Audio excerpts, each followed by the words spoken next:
అమ్మా భవానీ లోకాల నేలే ఓంకార రూపమమ్మా, తల్లి నీ మహిమల్ని చూపవమ్మా.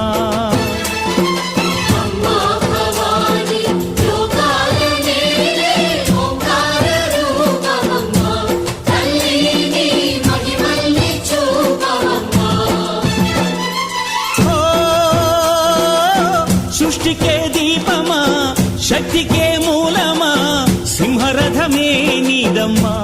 అమ్మ దుర్గమ్మ భక్తులను దీవించుమా.